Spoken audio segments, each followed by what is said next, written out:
Hey everyone, it's Gilgamesh. Um, I went to this little local comic book show, well, like a comic book and art show, the weekend before last. It was pretty cool. I like these little shows because you can find some cool books there, and usually the people there will um, give you like a deal on them. It's not always the case. There's a couple of books in this particular haul that I overpaid for, or that I feel like. Well, anyway, I'll get to that. But it was pretty cool. I went there, and right when you go in the door, there's like this dealer selling a whole bunch of original art, and I was looking through some Nick Cardy artwork, and um, it would have been cool to get some, but original artwork is kind of pricey, so I decided I would just stick to the comics instead. This first book, Wolverine number 41, this came out in like 1991, I think, right when I started really getting into collecting comics. I mean, I'd gotten stuff before then, just books that, and your parents buy you some comics and that sort of thing. I had a subscription to the Marvel Transformers book for a long time before this, but that summer I really got into collecting books for real. Um, I remember this book was so hot back then for, I guess, because it had Wolverine and Sabretooth and Cable, and like it says on the cover, a secret revealed, supposedly. I think this is the book where Sabretooth claimed to be Wolverine's father. Or no, that was earlier. That was like a lot earlier. I take it back. Never mind. Okay, but anyway, this book was really hot back then. Uh, Not so much anymore, but when it first came out, I couldn't even find a copy. Like, I had to settle for the second print, which had the gold logo up here. So I saw this, and this basically came out of a bunch of boxes this one guy had where everything in there was $1. So I was like, well, I can't pass it up for $1. I might as well go ahead and get it.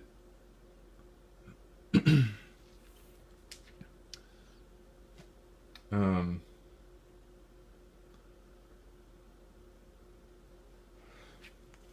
so the next batch of books I got were a bunch of Batman run fillers, except for this one, because I actually already have a copy of this one. This is the second appearance of Bane, and I think it's the first time Azrael ever puts on a Batman costume. So minor, very minor Batman key. But this is an upgrade from the copy that I already have. This one is, I mean, very solid near mint.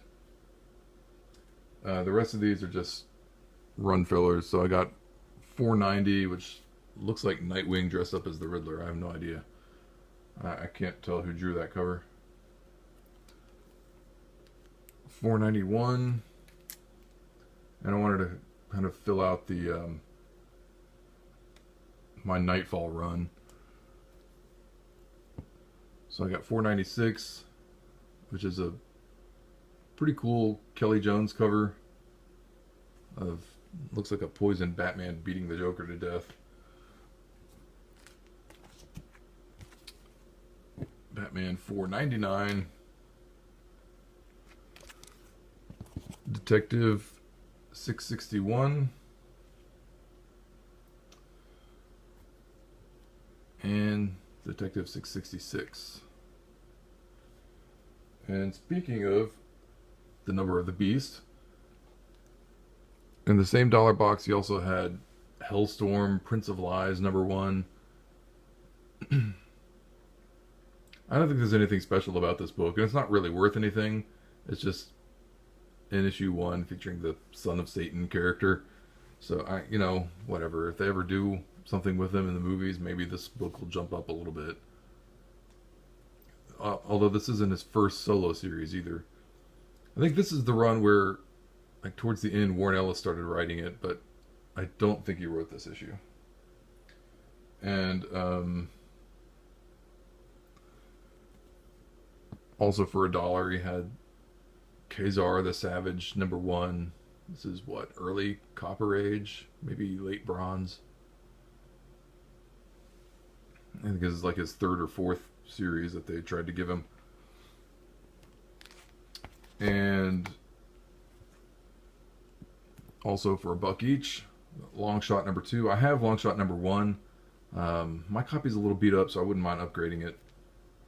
But he did not have Long Shot number 1 in there, so maybe somebody already grabbed it. I don't know. He didn't have number 3 either, but he did have number 4. Number 5. And number 6. Classic Art Adams artwork. I love his stuff. And then we get to the pricier books that he had. The stuff that wasn't in the dollar box, but everything that he had was 50% off. So I picked up a first printing of Aliens number 1. I've been wanting this book since I was a teenager.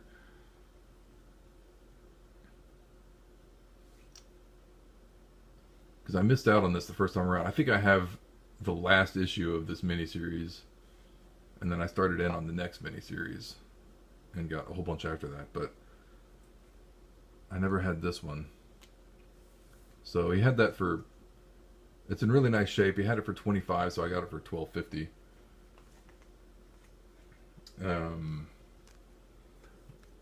Action 544, which is the first... I think it's the first appearance of this super suit that Lex Luthor puts on. Got that for like $6. And the last one that I got from that dealer was Ms. Marvel number 20, which is the first appearance of this costume, which personally is my favorite version of her costume. I got that for $11. And it's mid-grade, but it's on the higher end of mid-grade. It's like a 6.5, something like that. There was another dealer who I kind of felt like he had a bunch of books and then he kind of raised the prices on them just for the show. That was, I don't know, the impression that I got, because a lot of his stuff was really overpriced, including this, but he was giving 25% off, so it basically seemed like he was selling them for the prices that he would normally sell them for, but making it seem like it was a deal. So I picked up Superman Batman Annual number 4, which is the first Batman Beyond in DC continuity. Definitely a key book, and really nice art germ cover.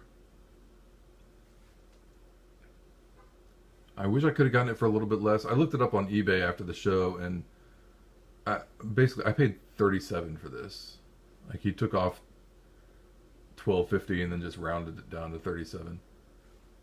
Because he had it, I don't know if you can see the price tag or not, but he had it marked for $50, which is definitely way high for this book. And I checked on eBay, and what I paid for it is more or less on the high end of what other people have paid for it. It sells for usually somewhere between $25 to $40, it seems like. But I guess it's okay. It's not that big a deal. And the next dealer, I got several books from him, and he basically gave me $10 off the total. So the Silk number 1 that he had marked for $10, essentially I got it for free. So that was kind of cool. And this next book, I don't remember it from when it first came out, although I was collecting books back then. I was more of a Marvel guy when I first started, and I wasn't really paying all that much attention to DC. So when I saw this cover, it's a really awesome Brian Bolland cover, Legends of the Dark Knight number 50. It's got a gold embossed logo and all that stuff. Very cool Joker cover.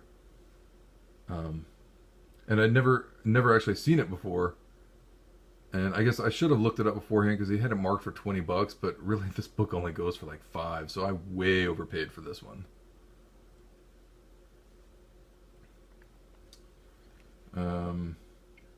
That's okay because the next one that I got was Sandman #4. I only paid $25 for this one, and this book actually goes for a lot more than that. It's like a $50 or $60 book. First appearance of Lucifer. And it actually reminds me of a San Diego anecdote that I forgot to mention in my San Diego video. Really something on the way back when I was in the airport leaving San Diego. I remember that Neil Gaiman was supposed to have been at the show. I think he was supposed to be on a American Gods panel. I don't know for certain if he was actually there because I wasn't at the panel, but supposedly he was there. And he does like to go to like airport gift shops and find his books and sign them and just leave them there. So I found the airport gift shop and I looked and there was like 2 copies of Norse mythology there, and and most of the other books there was like 3 or 4 of each title, but only 2 of his. So I looked in them and they were not autographed, so I was a little bit let down.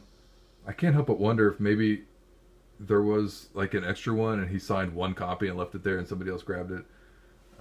Probably not, but I don't know. You wonder about these things. So if you're ever in an airport, always make a point of just swinging by the gift shop and checking out Neil Gaiman's books, because you never know what you might find. He does a lot of traveling. Anyway, the very last book that I picked up at this show, I was really happy to find this. It's very high grade. The guy had it marked as an 8.5, and I'm no expert, but that looks about right to me. I picked up Jimmy Olsen, number 135. This is the second cameo appearance of Darkseid. Classic early Jack Kirby Superman work. I got this book for $85, which is a fair amount of money, but a fair price for this particular issue. So I was really happy to find that. All in all, it was a cool show. They do these every now and then, mostly on Sundays when I can't make it to them because I work on Sundays. But this one was on a Saturday. That's all I got for now. So thanks for watching. I'll see everybody in the next video.